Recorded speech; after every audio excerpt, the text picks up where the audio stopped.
Well, I'm delighted to be here.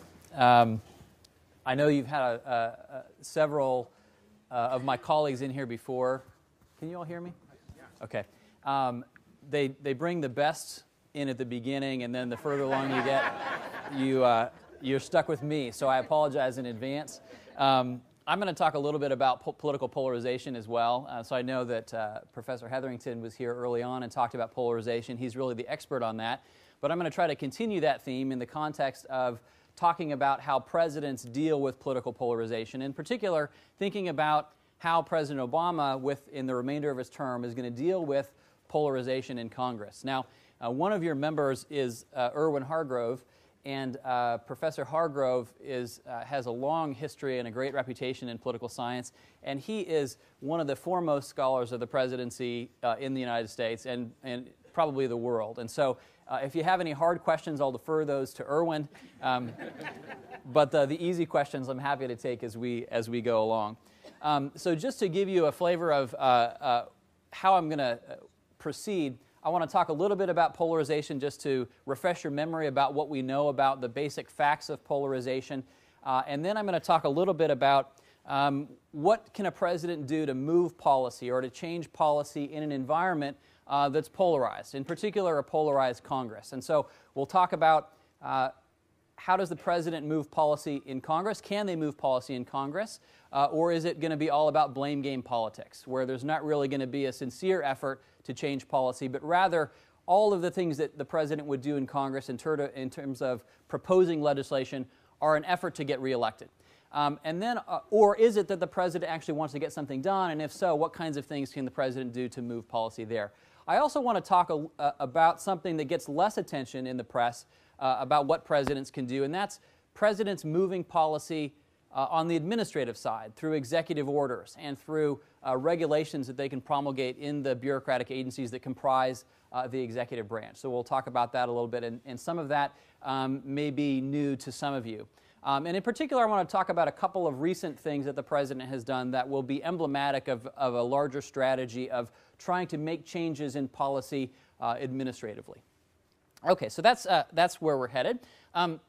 So let's talk a little bit about political polarization. So I just put together a few slides to illustrate, and I think Professor Hetherington probably showed you something like this before. But it's important to make a distinction in your own mind about polarization and where it's existing. That is it existing with voters? That is, do you feel like you're more politically polarized now than you were before? Are Republican and Democratic voters, do they feel strongly about politics in a way that they haven't in the past? So that's one way to think about it. But we often think about it in terms of Congress as well. And the way we illustrate it is to show you pictures like this.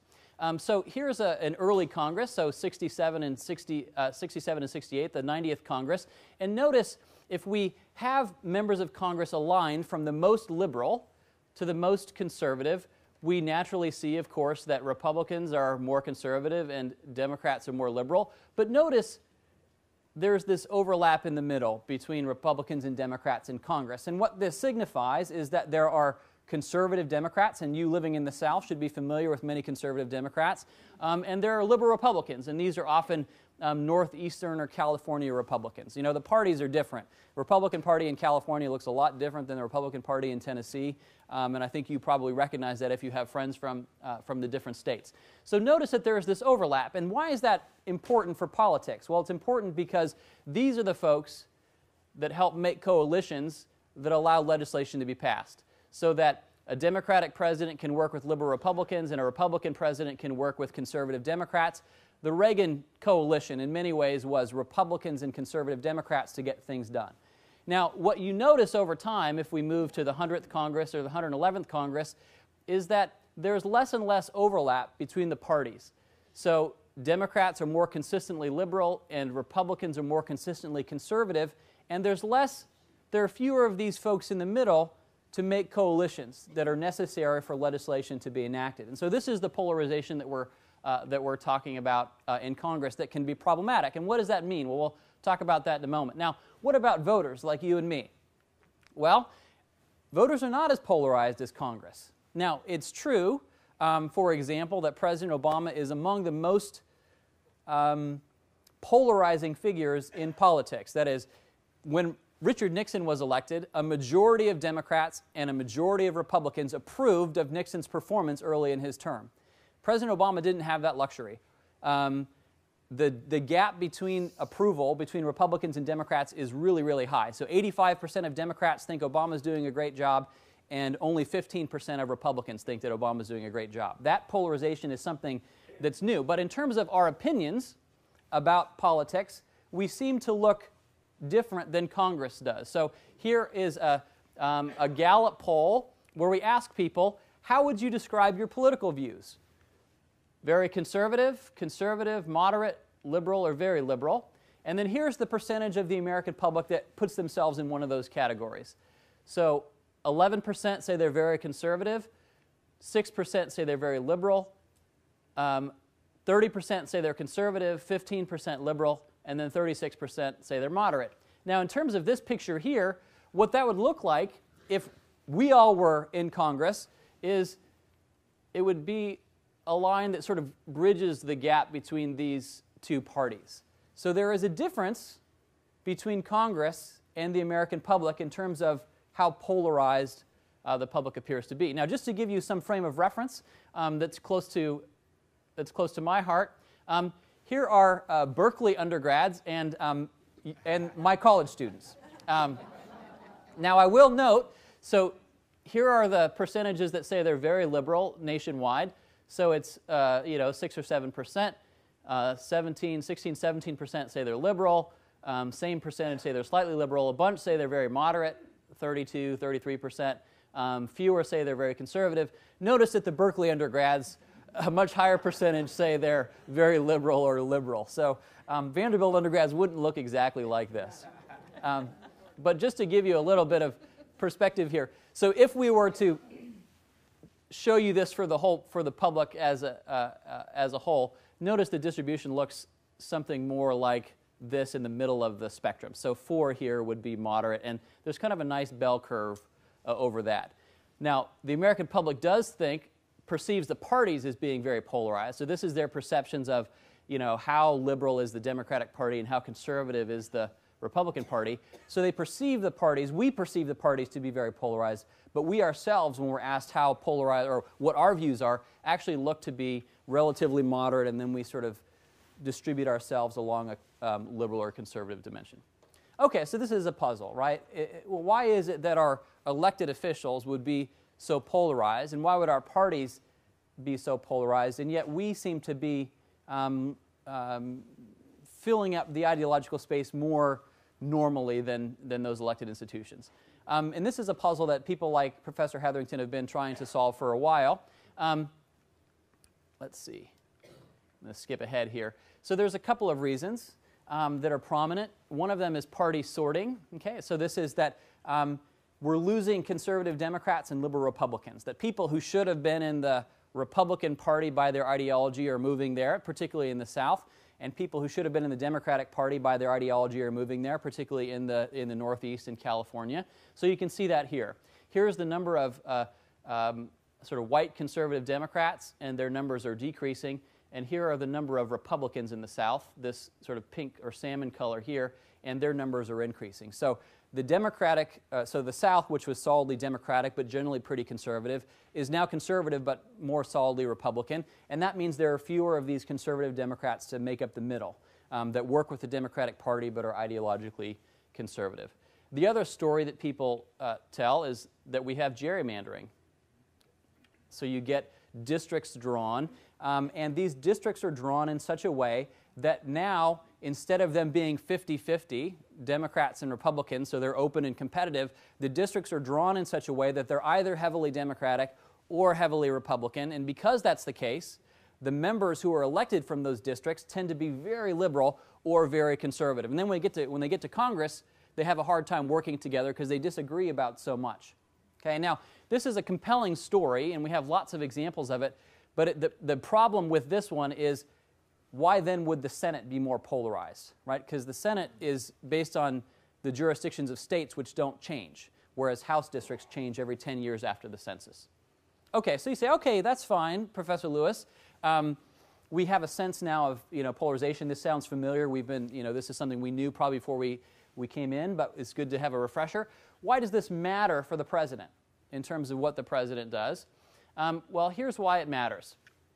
What we get with polarization is fewer Democrats voting with Republicans and fewer Republicans voting with Democrats. And there are more party-line votes now than there were in the past. So what that means is there are a lot more votes now where a majority of Democrats vote with, or where Democrats vote with each other and Republicans vote with each other. And it's, you may pick up a couple of defectors from the party, but there aren't many. Whereas in the past, there were a lot more votes where there was kind of a mix of Democrats and Republicans voting together on particular issues. So that's one thing. So if the president makes a proposal, he can count now more on basically Republicans opposing him regardless of what he proposes. And if it were a Democratic president, vice versa. Okay. We also get obstructionism in Congress. Because there's less to agree on, and because the parties are concerned about winning office, they engage in obstructionism. And what that looks like in the U.S. Congress, because of the structure of the Senate, is we get more filibusters. Okay? And so filibusters, as we know, the Senate, intended to be a deliberative body, privileges debate. But what that means is that senators can stand up and they can keep talking and keep talking, and no one can stop them from talking. And so it becomes a, this is like the Mr. Smith goes to Washington. This is what you do to stop a policy that you don't like. Instead of it being deliberative, what you're doing is saying basically, I'm going to hold up all Senate business by talking unless you take this issue off the agenda or move on to something else or stop.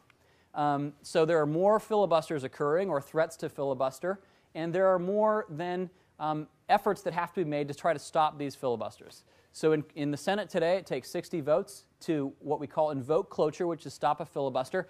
And what you can see from this graph here, so this is from the late 50s, early 60s, up through 2007, 2008, a dramatic increase in the number of cloture votes that have to be taken to stop people from talking and holding up business in the Senate. So we see more of that in terms of legislation. So now, for all intents and purposes, any piece of legislation that the president wants to enact is going to require at least 60 votes, because it takes 60 votes to stop a filibuster. So it's not just that you need a majority, but you need a supermajority to get any legislation passed. And given how cohesive the parties are, it's really hard to get anything done. What's also the case is that senators increasingly stop nominations as well, both for judges, but also for executive branch appointments, so that positions are left vacant for long periods of time, or different circuits in the federal court system have multiple vacancies, because any nominee the president puts forward can be held up by individual senators who threaten, via a hold, to filibuster those nominations. And so this is happening more and more, where individual senators are basically saying, no nominees, no judges, unless there is some sort of deal being made. And so we're in an environment, because of this polarization, where the president has a very difficult time getting anything through. That's true for Republicans, and it's true for Democrats, and it's certainly been the case for this president. Okay, so that's the context that the president is operating in now. And then the question becomes, okay, well, what then are the president's strategic choices given this context? Okay, so let's talk about these choices. The president can choose the venue through which they try to move policy. They can try to do it through Congress, or they can try to do it through the powers the president has in Article 2 of the Constitution as the chief executive. And so I'll talk about both of those things. Okay, so let's talk about legislative strategies. There are two broad legislative strategies the president could adopt. One is aptly named a blame game strategy, right? And this is the strategy where the president says, I'm going to keep proposing legislation that I know will not be enacted, but is popular, as a way of showing voters how bad these Republicans are.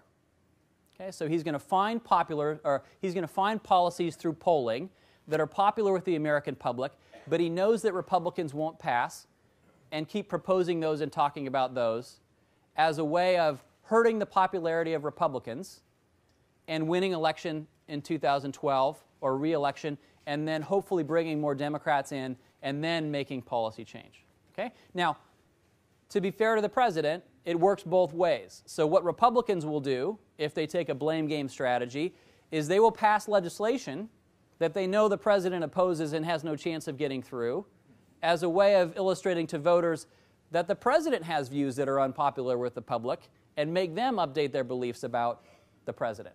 And then hopefully win election in 2012, a Republican president, a Republican Senate, and a larger Republican majority in the House of Representatives.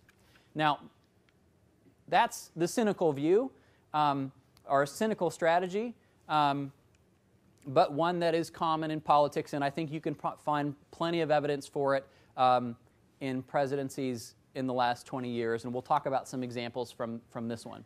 The other strategy you can adopt is to be more cooperative, to try to find issues, even given polarization, that everybody can agree on. And so you might actually really sincerely try to get some things through Congress, or try to find common ground to get things done. So what happens in practice?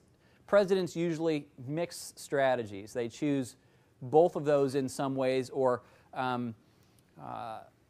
both run for re-election, but also float a couple of ideas out there on which there might be cooperation. Because it is beneficial to the president to be able to go back to voters and say, look what we did, look what we accomplished, I've got something done, as opposed to adopting the strategy that Truman did, which is, here's the do-nothing Congress.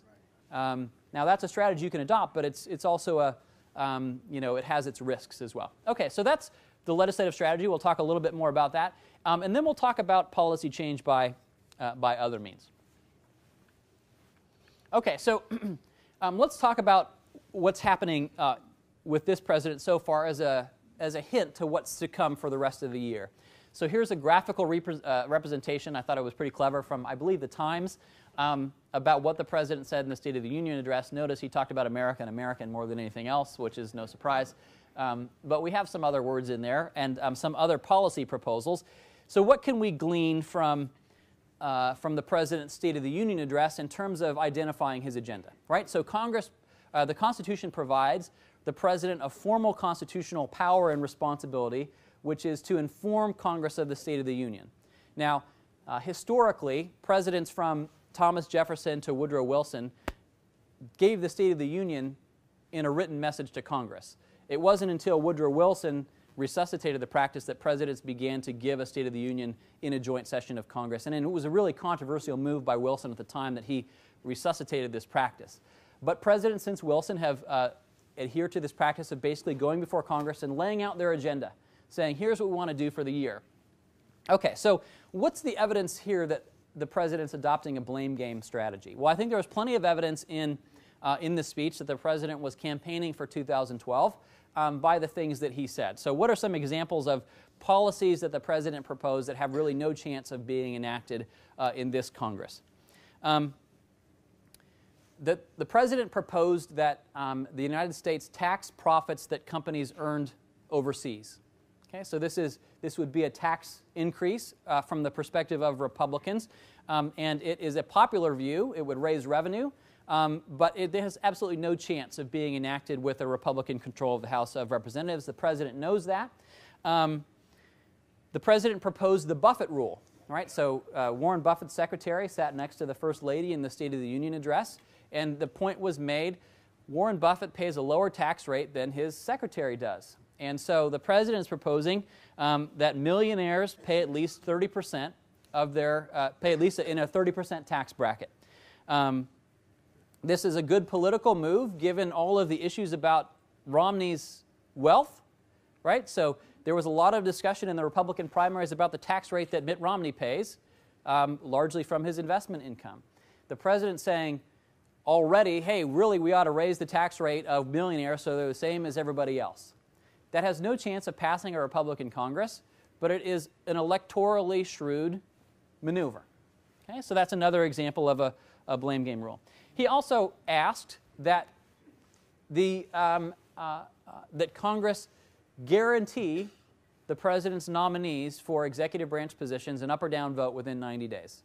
There is absolutely no chance that Congress is going to give up its prerogative to hold up nominations. What's unfortunate from the president's perspective is that both Democrats and Republicans use their threat of a filibuster or a hold to extract things they want. So Democratic Senator Mary Landrieu from Louisiana held up the nomination of the head of the Office of Management and Budget in protest of the administration's decision not to renew oil drilling in the Gulf after the Gulf oil spill. Senator Robert Menendez from New Jersey held up a series of nominations over a protest about a foreign policy issue in Latin America. So even Democrats are using this tool as senators to make political points.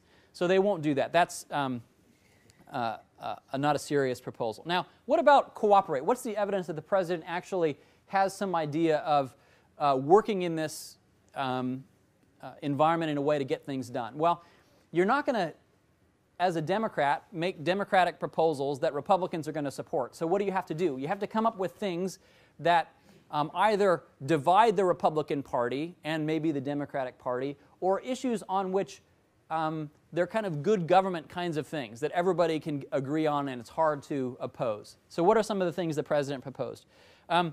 Tax cuts. Republicans love tax cuts, right? Everybody loves tax cuts. You and I love tax cuts, or at least I think you do. So what did the president propose? Extend the payroll tax cut, tax breaks for firms that bring jobs home to the United States, like Master Lock, as the example he gave, extend the tuition tax credit, that is for people who are paying college tuition. These are tax breaks that it's hard for Republicans to oppose and accomplish some social policy goals that the president wants to accomplish.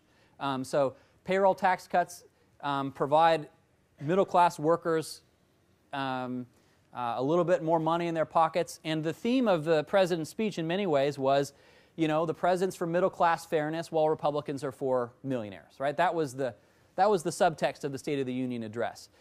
So it benefits the president if this tax cut is extended, and it benefits Republicans because they can say they're cutting taxes. Okay, the president said infrastructure. He said, let's take half the money we're saving from pulling out of Iraq and invest it in infrastructure projects. And what you should be thinking is, infrastructure projects. You mean like distributing federal money to the districts of members of Congress? So it means, you know, Jim Cooper or Marsha Blackburn can come back and say, look at this federal money I got to fix 65, to widen 65 or to widen 40 or to have this new building, this new federal building built or repair this bridge that was in disrepair. Members of Congress love infrastructure spending. So if you're basically saying, let's provide a pot of money for members of Congress to be able to go back to their district and say, look at the money I brought you, re-elect me, that's a win-win from the perspective of politicians. Okay, and then his proposal to stop insider trading in Congress is one that I think there's a lot of support for because it's politically embarrassing for Congress to say that they don't have the same restrictions on insider trading that other people have. Okay, so the general sense here is that the president is doing both of these things. He's running for re-election, but he's also putting some things out there where there might be some agreement. Okay, and one of the things we'll talk about here in terms of a valence issue is the president is also, his big announcement 2 weeks ago was, let's reorganize the government to make it more efficient. Give me reorganization authority, and then I'll consolidate some agencies that are similar to each other, that have similar functions, and will save some money and make government more efficient. You know, that's something Republicans and Democrats can agree on, right? I mean, one of the major platforms of Jimmy Carter's campaign in '76 was to, make a government that works for you. He had made his name as a Georgia governor by reorganizing Georgia state government, and he was going to do the same for the federal government, and people love that. Republicans and Democrats like that. Who wouldn't want to save money, right? I mean, the U.S. federal government, just to give you a flavor, has, at least 4 different banking regulatory agencies. It has 12 different agencies that regulate food safety. We could probably do a little bit better. And so the president is proposing to do that. Okay, so here's President Obama asking for this reorganization authority. So what's he asking for? Basically what he's asking Congress to do is to give him something like fast-track authority. So here's how this would work. The president wants to have the authority to write up a plan to reorganize the government. And he gave us an example of one kind of plan. He says, I want to reorganize the government so that the Commerce Department, the Office of the U.S. Trade Representative, the Trade and Development Agency, the Export-Import Bank, and the Overseas Private Investment Corporation are merged into one agency. And with one staff, with one website, and it'll be a one-stop shop for businesses trying to have investments overseas or expand overseas.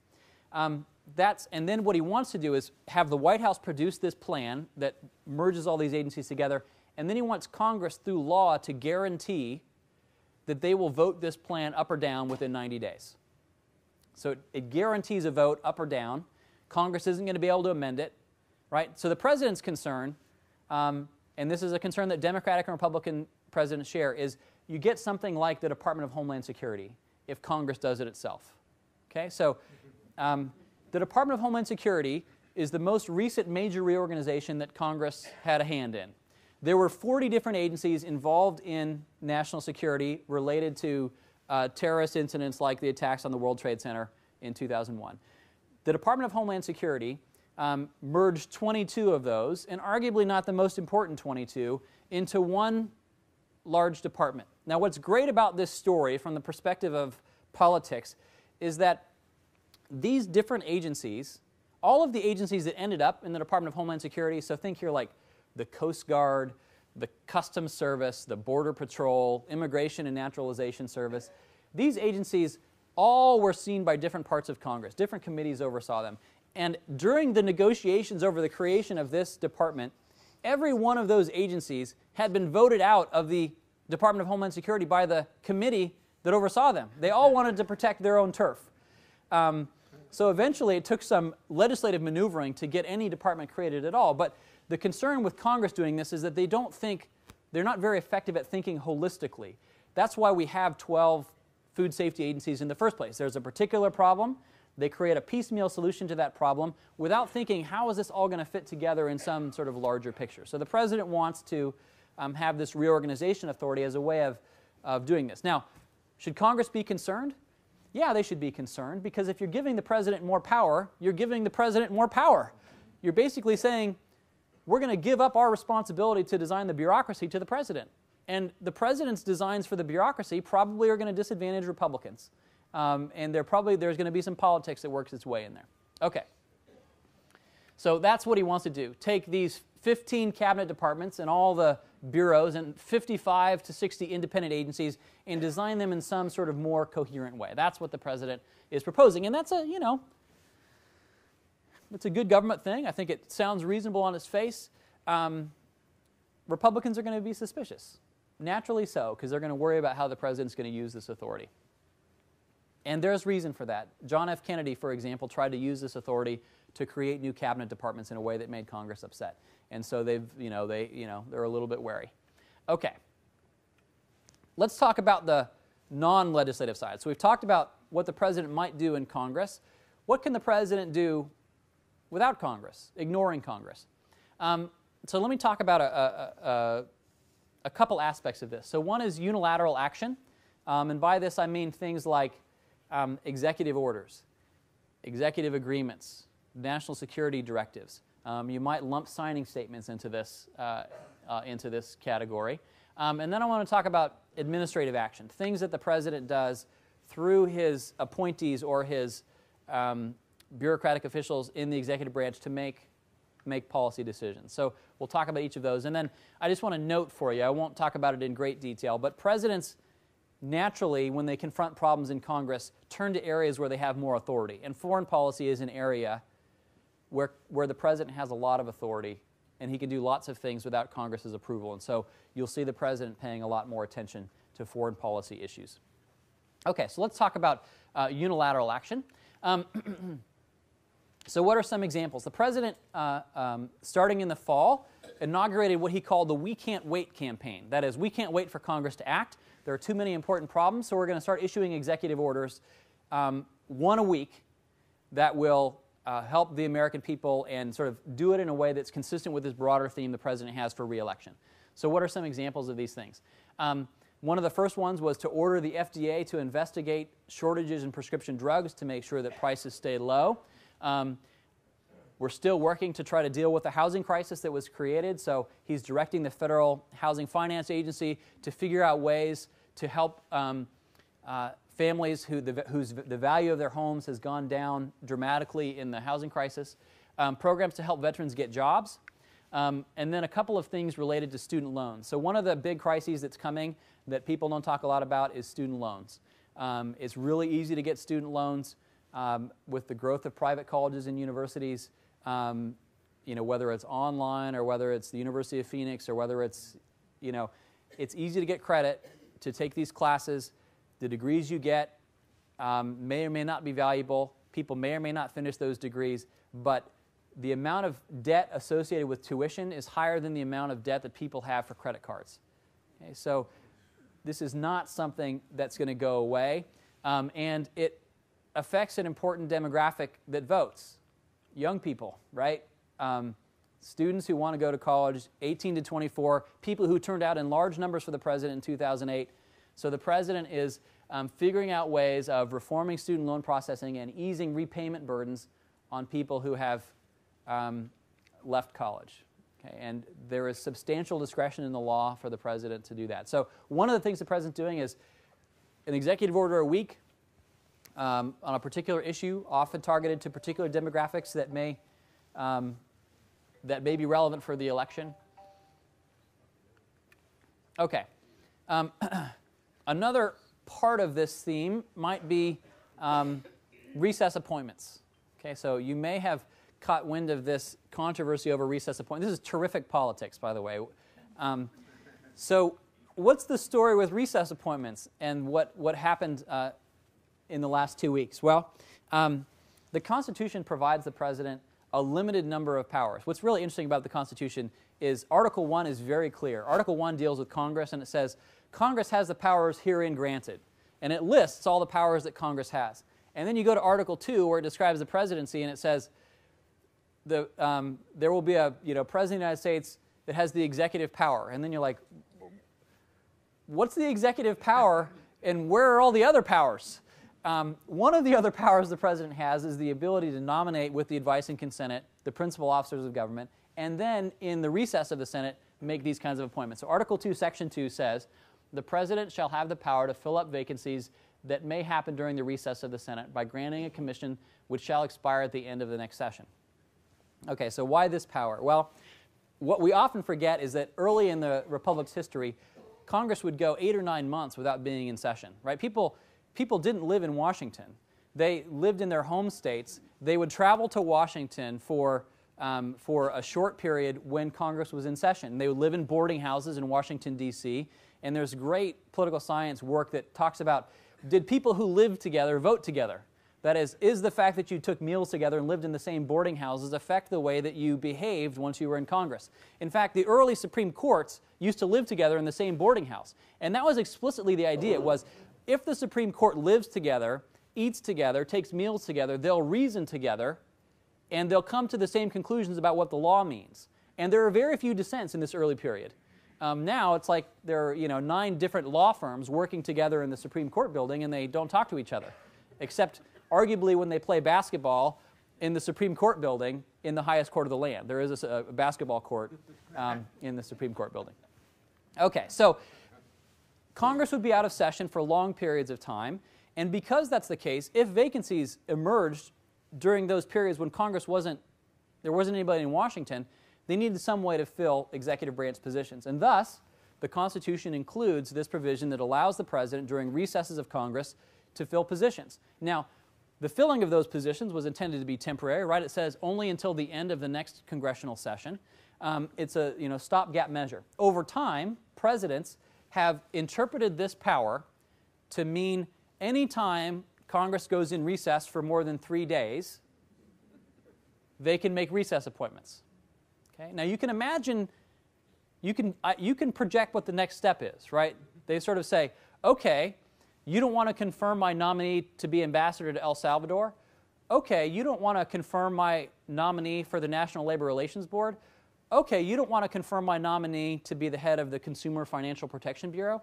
I'm just going to wait until you guys recess, and then I'm going to put him in through recess appointments. Okay? So that's what was happening up until 2007. So at that time, the Democrats in the Senate said, hold on a minute. We don't like the runaround that the president's giving us, so what we're going to start to do is we're never going to go into recess. We're going to stay in session. Okay, so what they began to do is hold what they called pro forma sessions. So what does that mean?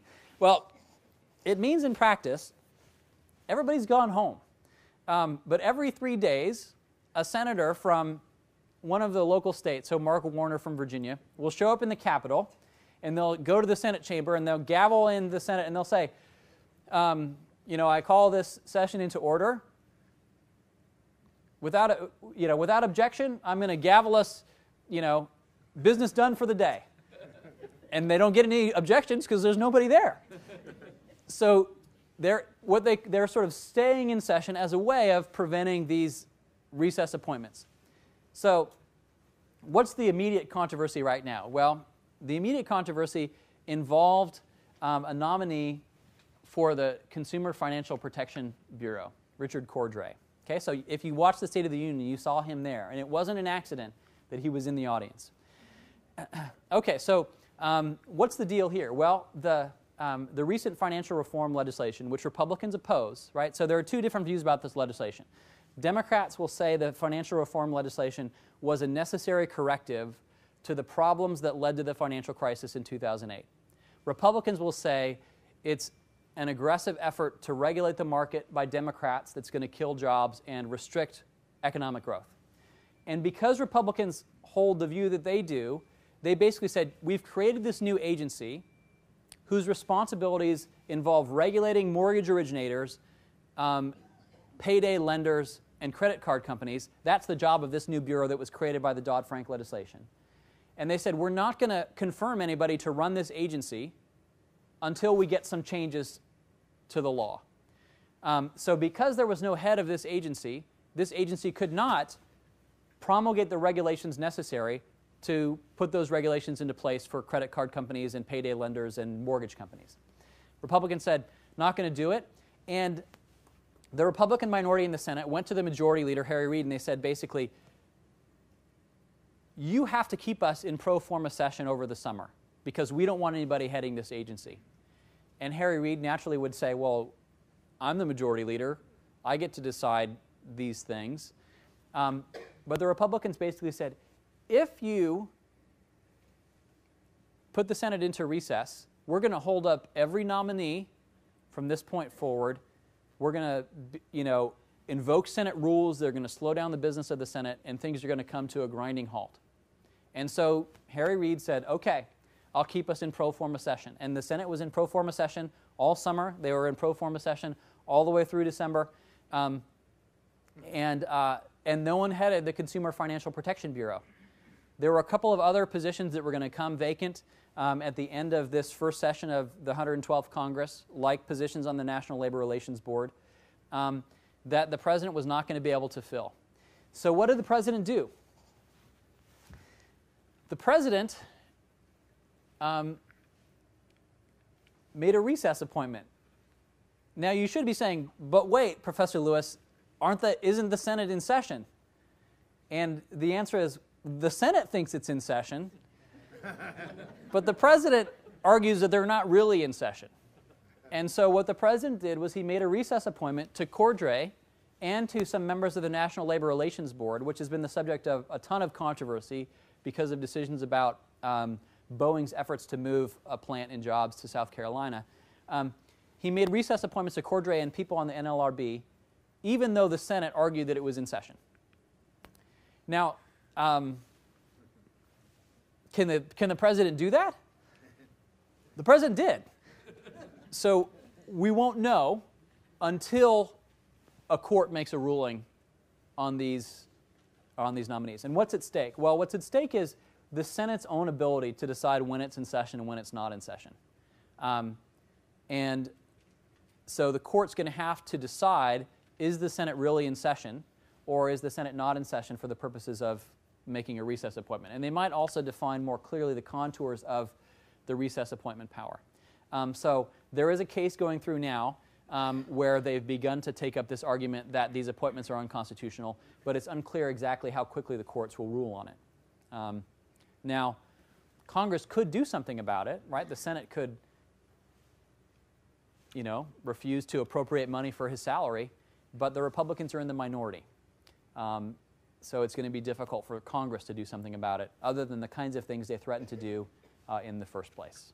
There's a ton of really interesting politics here, and also some really arcane details about the Constitution that we can talk about if you want to.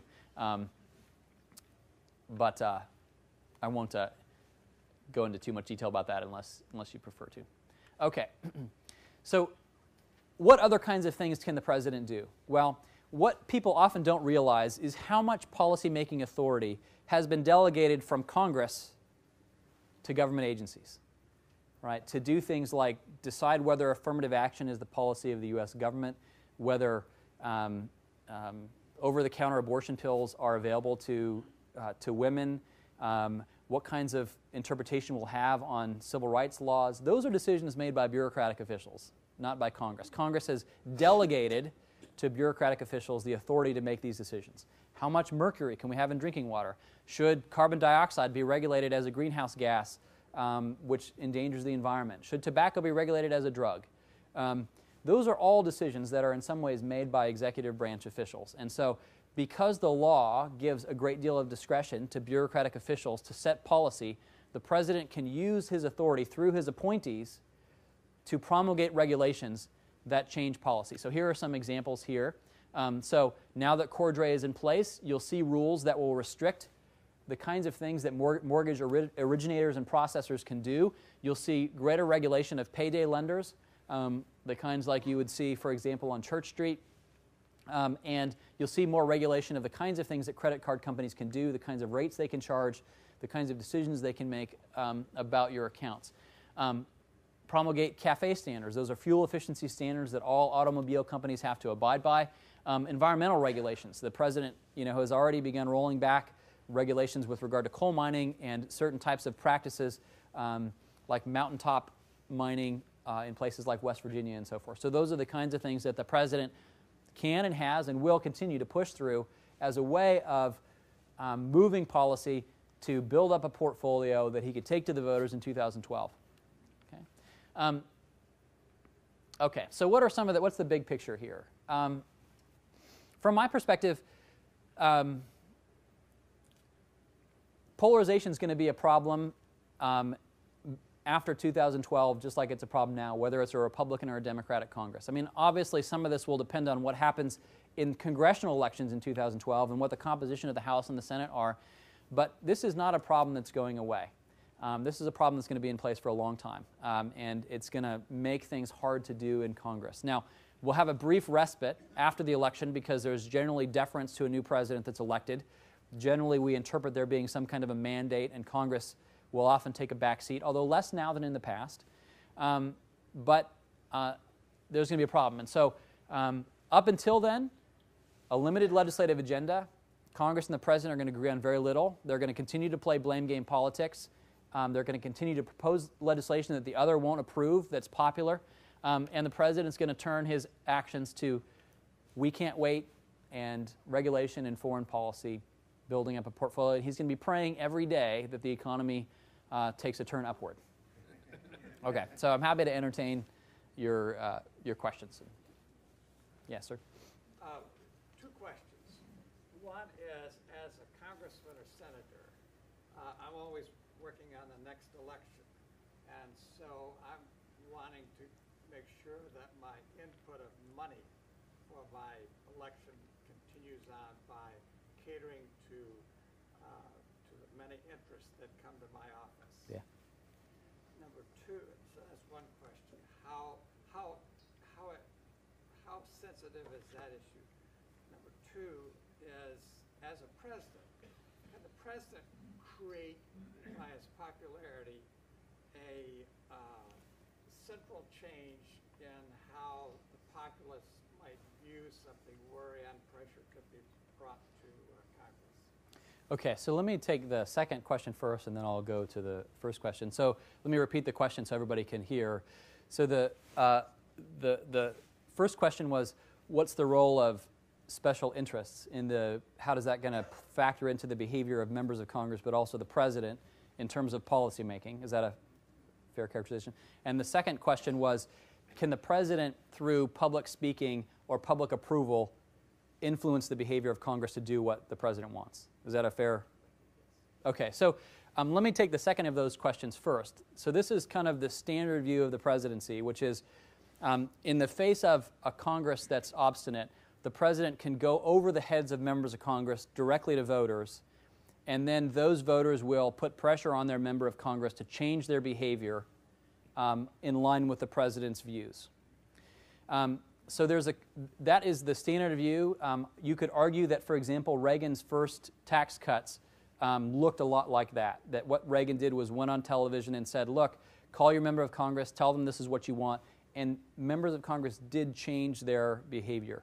The evidence after that presidents have that much influence through public speaking or popularity is less persuasive. And let me explain why. First of all, as I mentioned at the beginning, Republicans and Democrats are perceiving this president very differently. And if you are a member elected from a heavily Republican district or a heavily Republican state, whether the president says something or not is not going to change the opinion of Republicans. Those Republicans are going to keep the same attitudes they had before. The people who will be moved by the president's speech are independents and Democrats more so than the Republicans. And so the influence of the president's public speaking now is less. Because, think about it from your own perspective. So you're all Democrats or Republicans or independents. You sort of probably lean one way or the other. If the president gives a speech, if you're a Democrat and George W. Bush gives a speech, what's your reaction to it? Right? Your natural reaction is to be naturally suspicious of it, right? You sort of say, well, I don't trust this guy, right?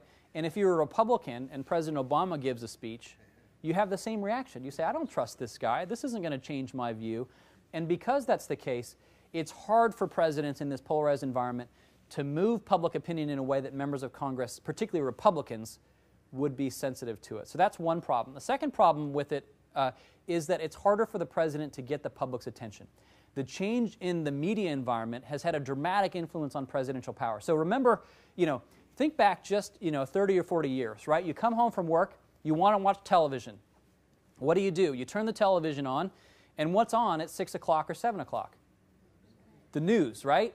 And whether you're on ABC, NBC, or CBS, it's the news. You get Walter Cronkite or, somebody else. And everybody who watches TV gets the same thing. If there's a presidential speech and it takes over all of those channels, you're watching it, right? So the president had a captive audience of all the people who wanted to watch television.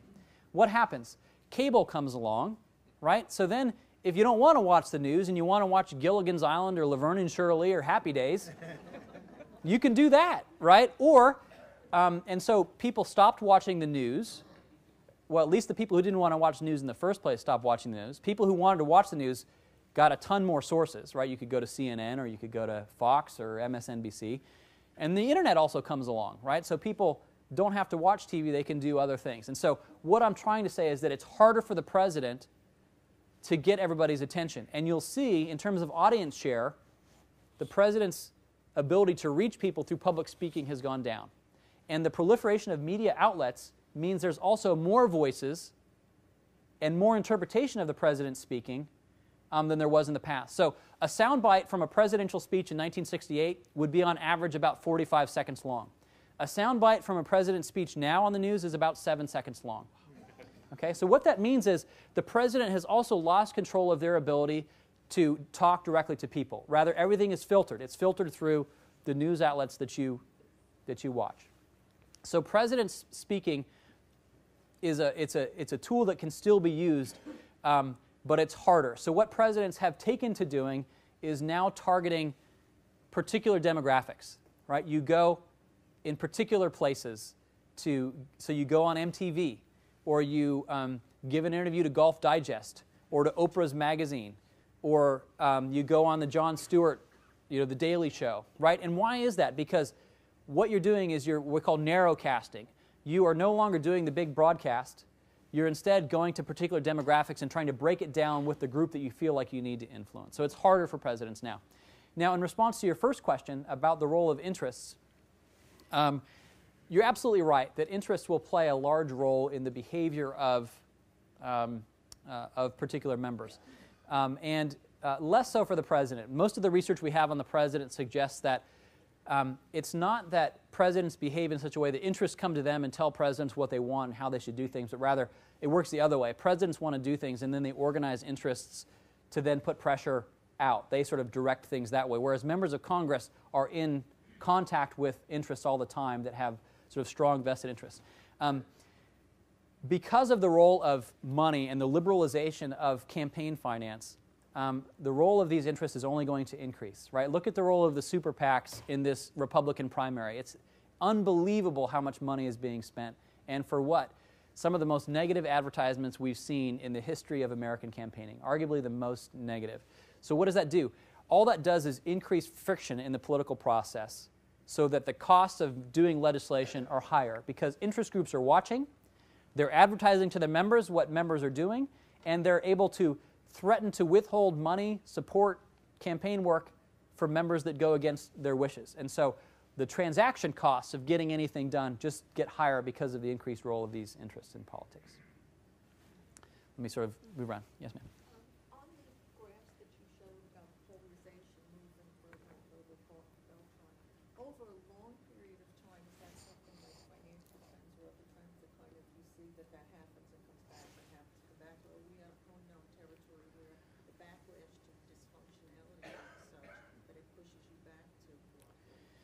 So that's a great question. So the question was, you know, the picture that I showed of polarization in Congress is only in a relatively recent period. And the question was, does this look a lot like the economy where it kind of goes through cycles of booms and busts? Is that true for polarization as well?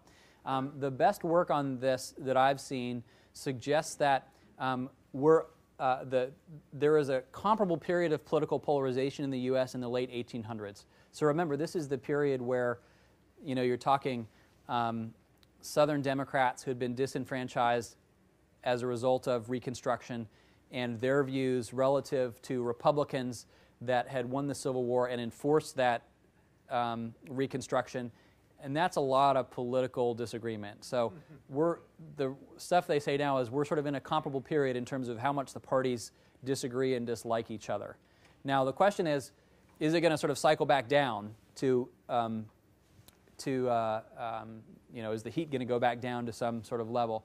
It would depend on what issues emerge in politics and how the parties respond to it. So if there were new issues that don't fall neatly along party lines that animate voters, you might be able to get people elected that look less ideologically consistent or coherent. That would be the way I would expect that to happen. But that's a great question. Yes, sir. Would term limits reduce polarization?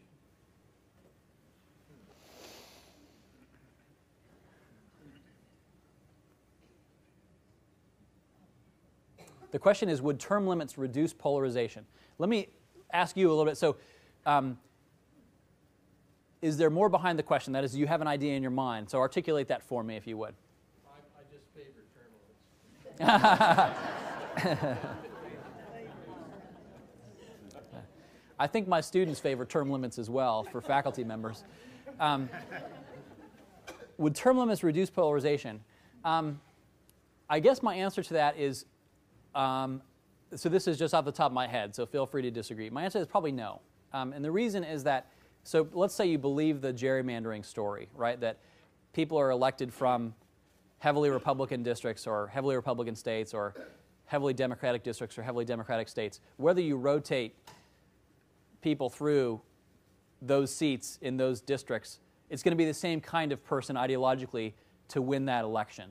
So it would be, you know, you might get, you know, Tom DeLay leaves, right, or John Kerry leaves, but you're going to get somebody like that reelected in that district or that seat, and so it wouldn't necessarily do that. Term limits are, you know, there's lots of aspects to them, but I'd have to think about it some more, but that's the off the top of my head sort of reaction to it. Good question. Yes, sir. What is the perceived authority for creating a signing statement on a piece of legislation?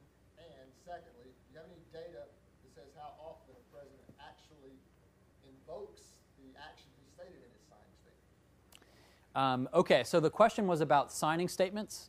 Okay, so I have a couple of things here on signing statements, so let me just see if I can put up some pictures to illustrate.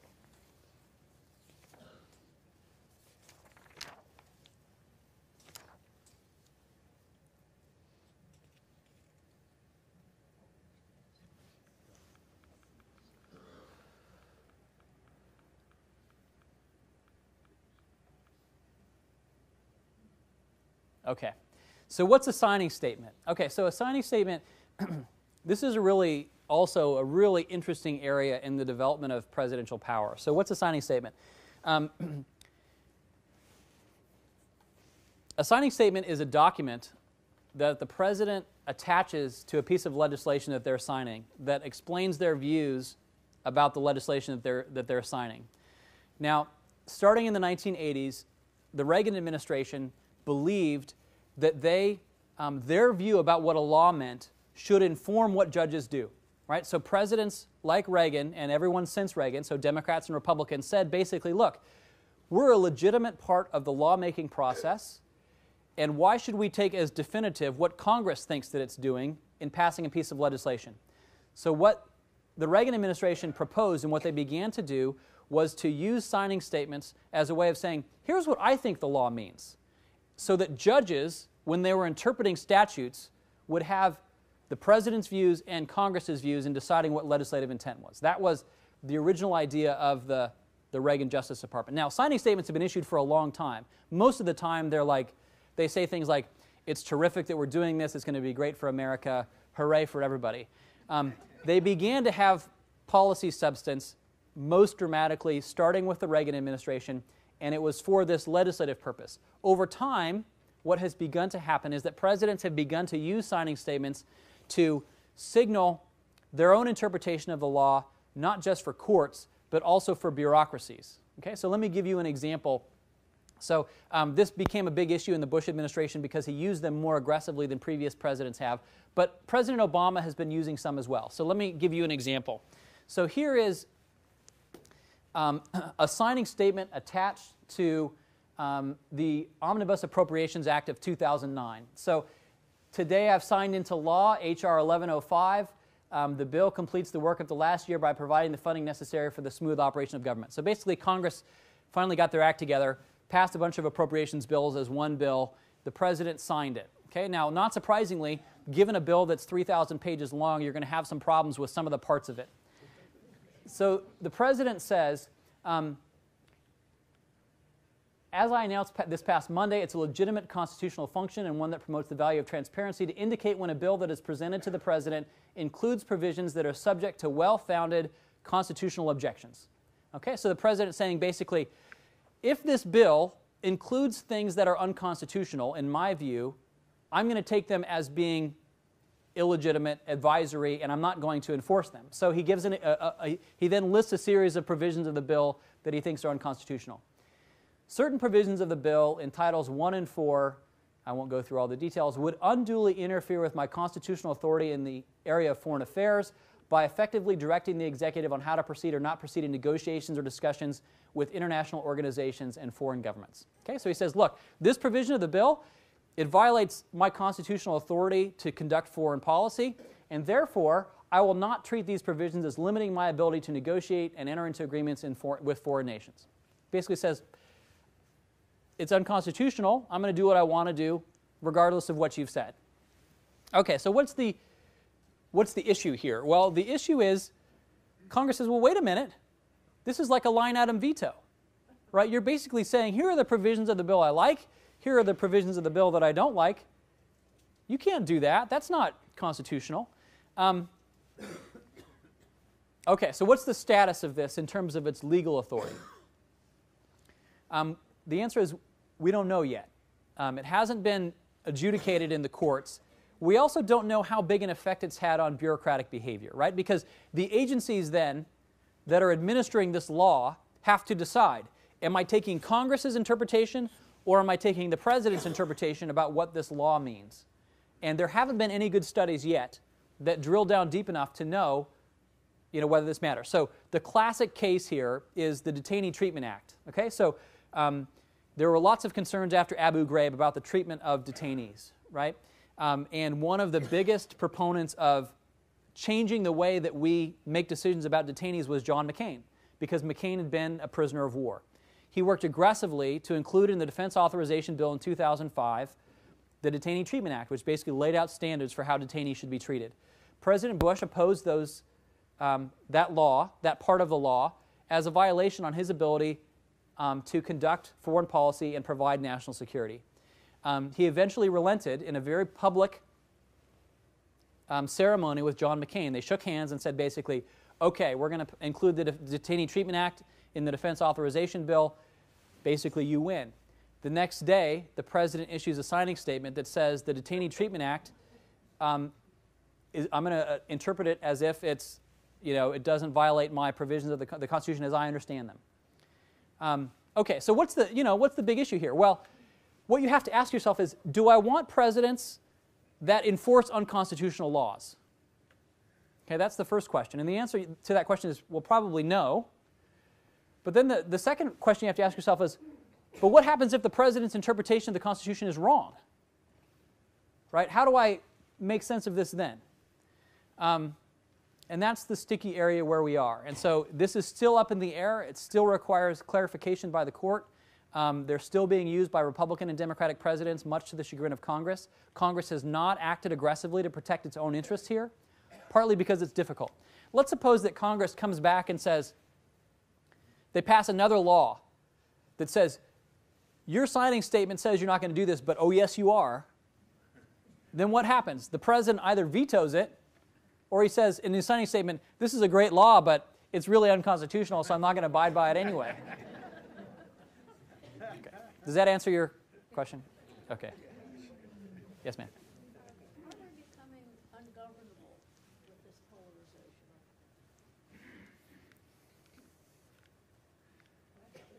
The question was, are we becoming ungovernable with this polarization?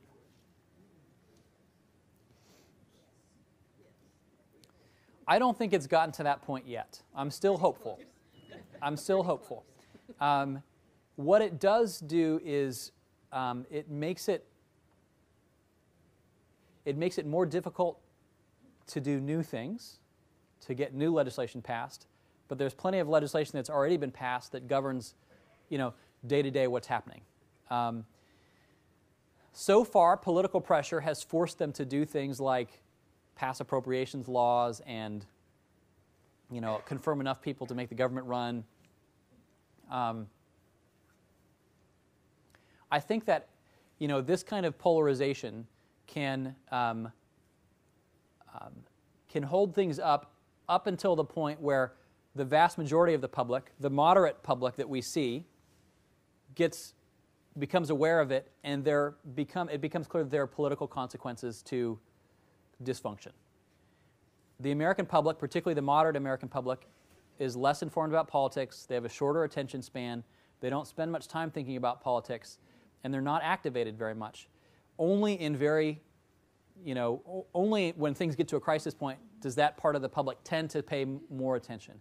And that happened a couple of times in the last year, I would argue. I think that'll happen again.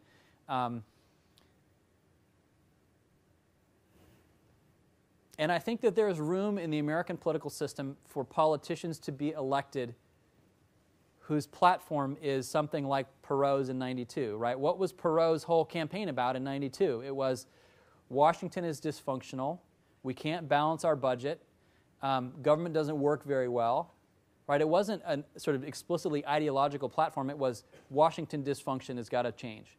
So what happens? He gets 19% of the popular vote in '92.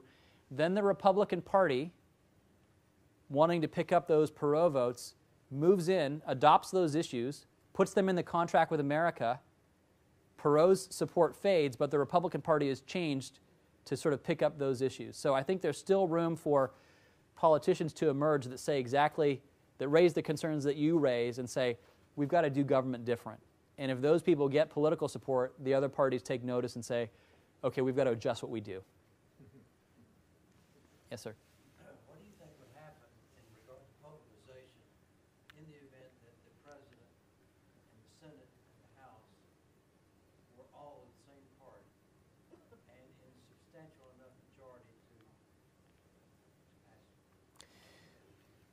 pass? So the question was, what would happen in terms of polarization if we had unified government, and meaning a president, a House, and a Senate controlled by the same party in large enough majorities in the House and the Senate?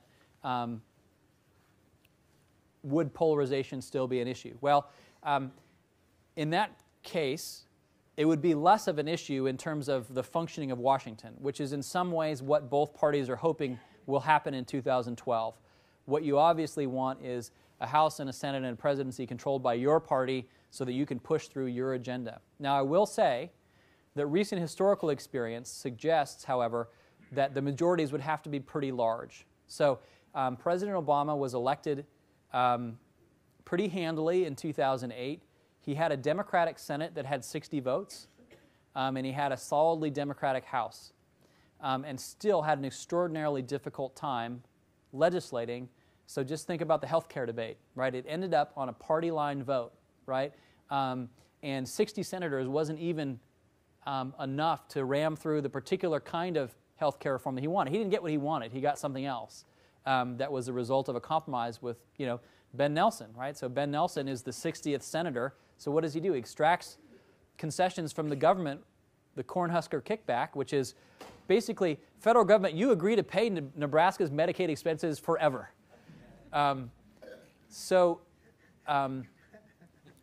You still would have the incentives for Republicans or Democrats in the minority to vote cohesively as a party and to obstruct government. So it would require large enough majorities to mute that, unless you began to get Republicans and Democrats elected that are not as ideologically extreme as their parties appear to be. That would be my take on that. Yes, sir. Could you explain why the House is polarized because of gerrymandering? And you implied you would answer for what happens with the Senate, but you never did answer that. I'm trying to skate that issue because it's a hard one. The question was, you explained why the House might be polarized, but why is the Senate polarized? That was the question. He said, you implied that you were going to give an answer to that question and you never did. And my response was, yeah, because that's a hard one. So why is that? Well, there are different takes on it. So one take is the increasing relevance of primaries in selecting candidates for House and Senate positions, right? So who participates in congressional primaries? Almost nobody, right? I mean, maybe 25% of the public votes in those contests if it's not in a presidential election year. So who shows up? It's the more extreme, active members of the party, the sort of very right or very left. And so to get nominated as a candidate for, a Republican or a Democratic candidate for the Senate in a particular state, you've got to cater to those ideologically extreme folks in the first place. So that would be one reason why senators are more polarized now than they were in the past, because of the increasing relevance of those primaries. Now, the follow-up question would be, well, why are they more relevant now than they were in the past? There are active upset bases on both sides of those parties. So the Tea Party on one side and, the sort of more left-leaning, they are more active. Why are they more active? That's also a tough question. So primaries may be one story. A second story, and one that's given by a colleague of mine at the University of Texas, and this is interesting, is he basically says it's the Gingrich senators. So a bunch of people who came into the House of Representatives with Gingrich learned their politics from Gingrich. They then went on to get elected to the Senate, and their behavior in the Senate has created the same kind of polarization there. So they're sort of trained in their politics, they're very conservative, they move on to the Senate, and a lot of the movement in polarization in the Senate is not on the Democratic side, it's on the Republican side. That would be the story that he would tell. But I haven't looked at the data closely enough to arbitrate to determine whether that's the right story. But that's another story about what would happen in the Senate. Yeah, way in the back.